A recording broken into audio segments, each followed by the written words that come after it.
Kalau kalau kita membantu, kalau saya membantu pemerintah, tentu kita akan mensupport ya. Dan menguntungkan, karena apa? Kita nggak sulit-sulit lagi mencari sekolah, karena pemerintah sudah mengakomodir. Yang kedua, kita tidak direpotin lagi untuk mencari sumber pendanaan operasional, karena sudah ada intervensi APBD, iya kan? Yang ketiga, saya pikir saya menghimbau ya buat teman-teman swasta yang kelola SMP, angka 3 juta per tahun itu gede, artinya per bulan 250.000 daripada SPP kita hanya 150.000, ya kan? Cari murid sendiri, mendingan yuk kita support pemerintah. Mereka sudah siapkan. Tadi saya dengar Pak Wali Kota sambutan di acara Muharram ini, dia akan menyiapkan keberlanjutan dari pendanaan ini. Tidak hanya tahun ini, dia sudah disiapkan tahun kedua sampai tahun ketiga. Ya, dengan alokasi ya, 5.000 orang kali 3 juta 15 miliar kali 3 tahun 45 miliar kurang lebih. Sudah disiapkan. Jadi saya sangat mensupport ini program yang luar biasa. Menurut Pak Haji, sekolah-sekolah yang ditunjuk oleh pemerintah, menurut Pak Haji sudah layakkah? Atau mungkin ada sekolah lagi yang mungkin kurang murid atau gimana? Layak dan tidak, kita kan tetap berproses ya. Kita harapkan teman-teman yang sudah tergabung dalam barisan rintisan sekolah swasta gratis teruslah berbenah diri ya. Kalau pemerintah sudah intervensi di sisi dana dan menyiapkan murid, kita bangun kualitasnya sehingganya lulusan SSG ini gitu, berbasis kepada outcome. Pemerintah backup dana, kita berpikir apa outcome-nya ketika pemerintah memberikan support dana. Kita bicara masalah outcome. Anak dengan kurikulum deep learning sebetulnya mau dijadikan apa? Gitu. Jadi layak dan tidak harus tetap bertumbuh untuk menjadi sekolah-sekolah yang siap menghasilkan anak-anak yang baik untuk kota Depok. Pak Haji, sekolah swasta mampu menampung berapa nih? Kalau SMP maksimalnya? Ya, sebetulnya yang ideal itu kan kelas ukuran 7x8 ya. Kan 7x8 berapa itu? Kayak dibagi 2 meter aja, 36 lah. Kalau bisa mau 50 diperbesar juga kelasnya, paling nggak ukuran 10x10, 100 meter tuh kan, dibagi 2, karena untuk ruang gerak siswa itu 2 meter. Jadi kalau siswa di kelas 50, maka kali 2 meter butuh kelas 100 meter ukurannya.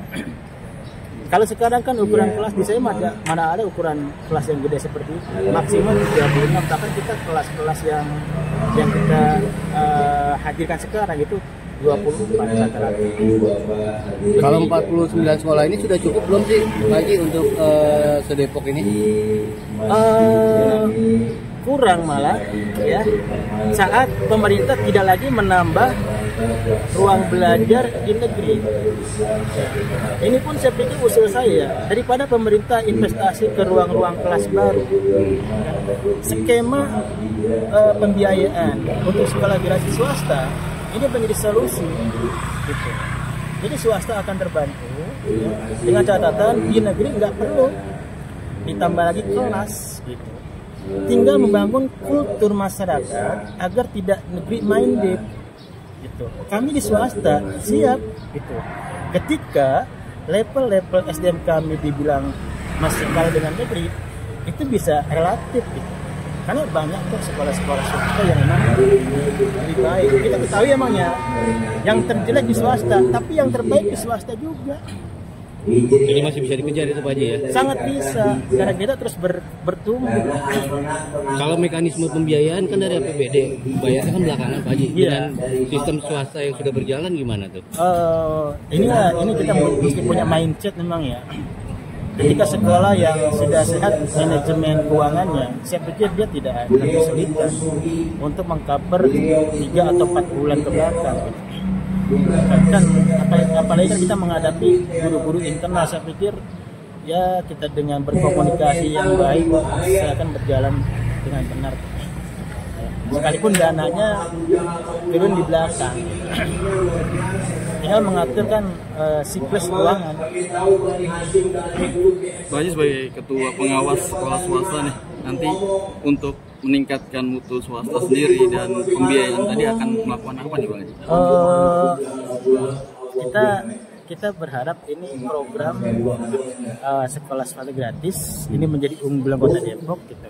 Karena terus ini juga akan meringankan beban perjuangan sekolah swasta dengan catatan tadi ya, tidak ada kelas-kelas negeri yang bertambah. Yang kedua, ya, kewajiban kami di dunia pendidikan, karena dunia pendidikan di mana anak-anak bisa punya outcome yang bagus, itu berada di tangan guru-guru.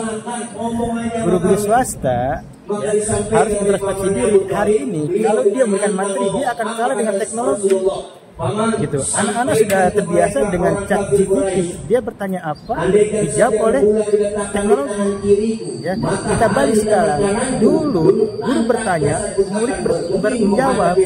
Sekarang pendidikan berubah, guru mengajarkan bagaimana murid bertanya gitu.